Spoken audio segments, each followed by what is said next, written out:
Anyone remember my tip to how to successfully answer multiple choice questions? Read. Understand what you read. So, with that in mind, what did you read? Besides words.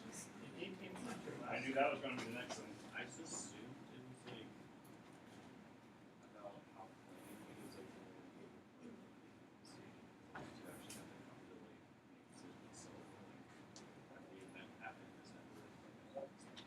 Yeah, I think that's a pretty good summary of it. To plan is fun, yay, but to actually commit the action, whether it doesn't live up to the expectations. I mean, in some cases, you get people who never plan on, actually putting a plan into action. Others die before they have the opportunity, but generally, it probably doesn't meet our overall expectations of what we have. And certainly with the opening line here, emptiness of human enjoyment. A little bit of a contradiction happening where how can there be emptiness to something that is supposed to be enjoyable? Well, you back that up that when you do get something, when you do attain some kind of concept or physical object, there tends to be neglect.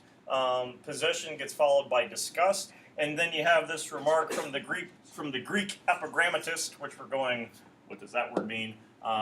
Where we have our reference here to marriage, where the two best days are the first and the last. Not exactly a happy endorsement that would be taking place there. So this emptiness of human enjoyment, this ability to take pleasure in what it is that you're planning, doesn't really happen.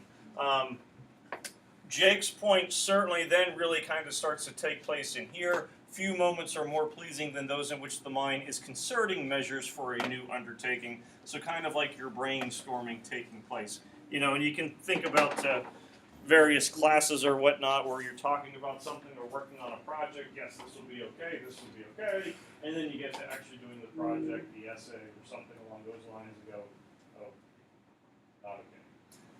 Made sense when we were talking about it. Grapes of wrath, rhetorical analysis, huh? And then trying to follow through with it could be a little bit of an issue.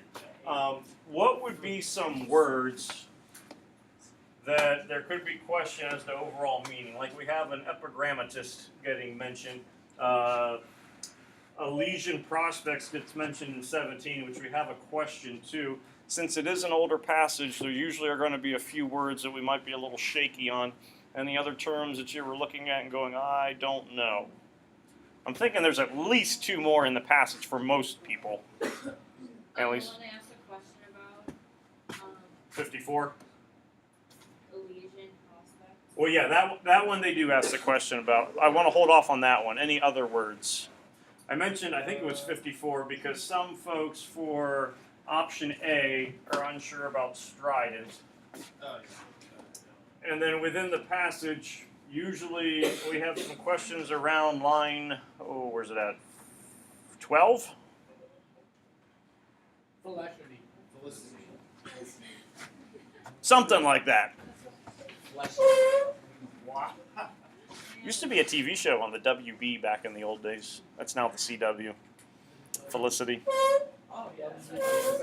Warner Brothers. I love Warner Brothers. And then line 45, alacrity. Any definitions for any of those four? Or ideas? Well, I know Without that the alacrity is like enthusiasm. Okay, yeah. Happiness, enthusiasm, excitement, bliss, those kinds of things. I'm going to write bliss because that's just easy to write. Felicity isn't far behind positive connotation with it for felicity.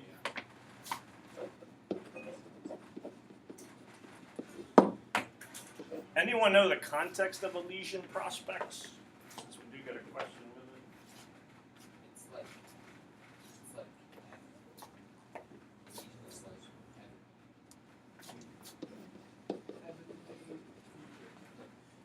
it. In mythology, Elysium, and it's also referred to as the Elysian Fields, is it's the home or the abode of the happy ones. So think of it as like the opposite of Hades or Chthonian when we were talking about that one. Justin?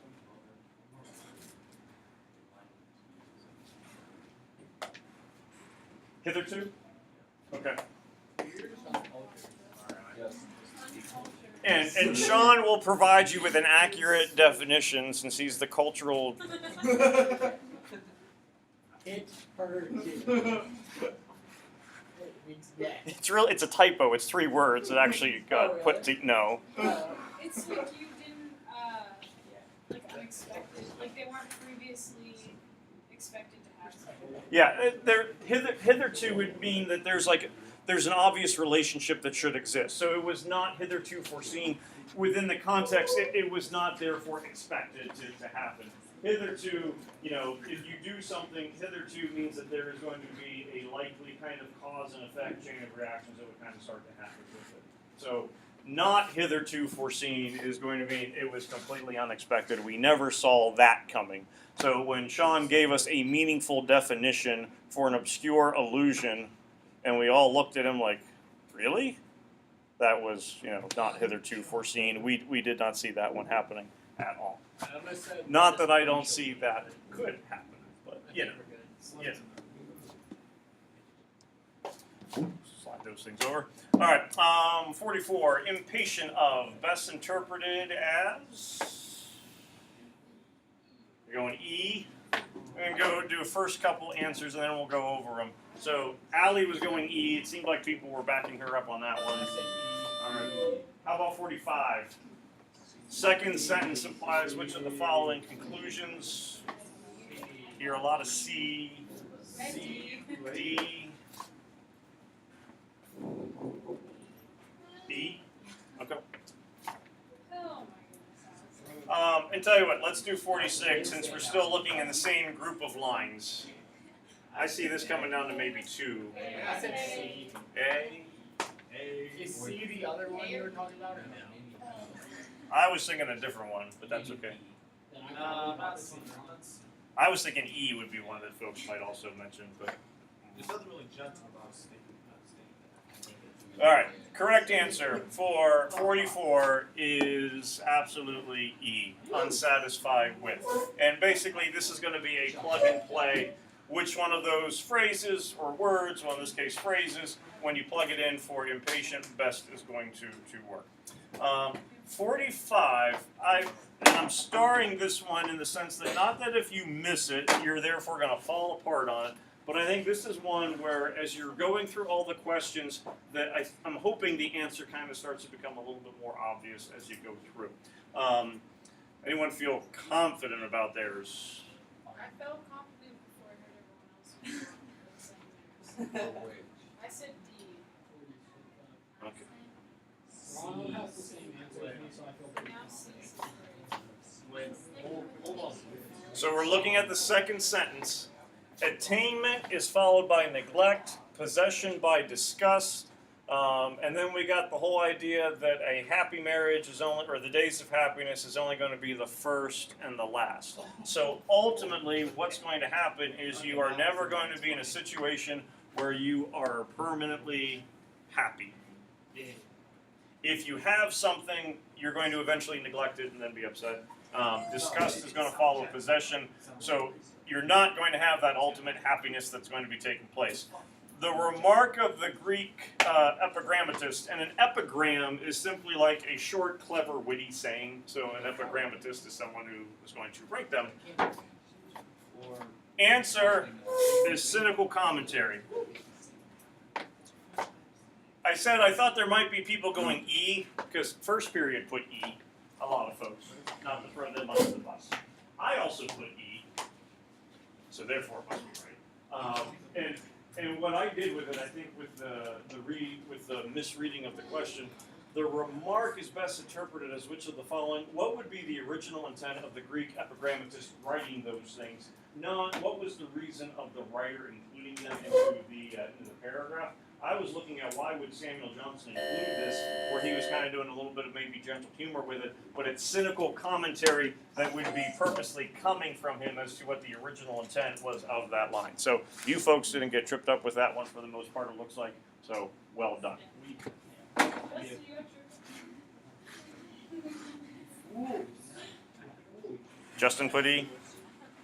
I marked that one as being right in my book, so There you go. Nothing. Nope, nothing close correct about that one. He seemed to fit it. I didn't want to say. I wanted to. Maybe he Oh, was I thought there. that's an assumption. Well, Maybe. you. 47? I said G. I said B. Okay. Sublime pleasures of planning. And of course, can't read anything anymore within your. While preparations are made and materials accumulated, day glides after day through Elysian prospects, and the heart dances to the song of hope. So this whole idea of getting stuff ready, planning, these are the nice things. Then when it actually comes to putting into action, that's when stuff starts to fall apart, and it does not work nearly as well. Planning, I would say, is more in line with what the passage is looking at than general human aspirations. You could go, okay, planning and human aspirations, there's some similarity between the two, but really planning is the key concept that's getting looked at within that paragraph. That's where E is going to work. 48, I think this one ends up also being a critical question so far as what's the difference between the many that get mentioned in line 19 and the others that you have in 24. I would try to figure out, like, at least the first one, see if you can eliminate some, and then go back and you can try to figure out what's going on with the others. So our first group would be the many, our second group, others. A. Here's E and A. Okay. First group does not intend to act, second group does. First group able but is disinterested, second group lacks talent. It's like describing the pirates. Oh, you're right. Such is the pleasure of projecting that many, so there's our first group, content themselves with succession of visionary schemes and wear out their allotted time in the calm amusement of contriving what they never attempt or hope to execute.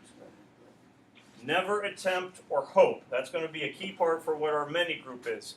Our second group, others, not able to feast their imagination with pure ideas, advance nearer to the grossness of action with great diligence, collect whatever is requisite to their design, and after 1,000 researches and consultations are snatched away by death as they stand, my Latin's not good, waiting for proper opportunity to begin. So neither group really ever does anything. What's the difference, though? The second group has plans to do something, but they don't get to it. The first group never intends to act. A is the correct answer for 48.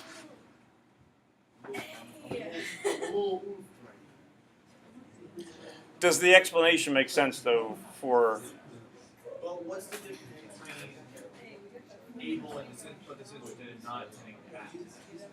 That was the thing that threw me off. lacks talent? There's nothing that's going to let us that they it's not that they lack the talent, they just never get ready. I would say that's more of what kind of eliminates the second option from it. What I did with that is I said like the grossness of the action, like, oh, they don't know how to do it. No, they just never get to I got that it. overall. 49. What are we feeling? Could you rattle off the answers and then? Then make us I just want to know feel. what I got. Too bad. Sorry, Lizzie, I got excited. 50. The man who's discussed in the first part, now you're going back to comparing him to. So would he be the viewpoint of marriage? Would he go back to those many or the others that we had in the earlier questions? Is he referencing now to the severer powers, or is to the we? Which group does he best fall in place with? He would be one of the many. He never intends to follow through with anything. I see one of them. Didn't you into the many outweigh the Oh, sorry. I went. I understand. You okay? So can I get the rest of them tomorrow, even though we'll be done with it? Check online. They'll all be there. Passage suggests that when notions are reduced to practice, people end up becoming B. Anxious and insecure. You get a line showing up for the anxious and insecure. Tranquility and confidence forsake the breast, it leaves. So peace, contentment, confidence, those things leave. If they're not confident, you're insecure and you end up being anxious. Which of the following best describes the effect of the series of lines at 39 to 41? Parallelism. I suppose. I was between those two though. Between which? A and B. That's Annie possessed walking. Sorry. I had that. I think 53. C. But this one, I was confused. I just like the word exit. It's a metaphor B. for calculation. I had that, but I erased it. Strident means harsh. It is not hard. It is not strident with like A. It is not colloquial either. But overall voice, tone, he is pretty much with, this is what it is. And there is not to be any real deviation or discussion. And 55 is the hope that we pick this one because it's basically the heart of the passage. What are two concepts that we're taking a look at? D. We got planning and acting. So, 6 to 7 would be putting you in a 3 range. 8 would be putting you at a 4 because you'd be at 2/3. 9 and anything higher would put you at a 5. My guess would be this would be the equivalent of probably the more difficult passage on the AP. Byron, you're terrible, bro. Why are you doing that class? I took the AC. I got my ACT scores back.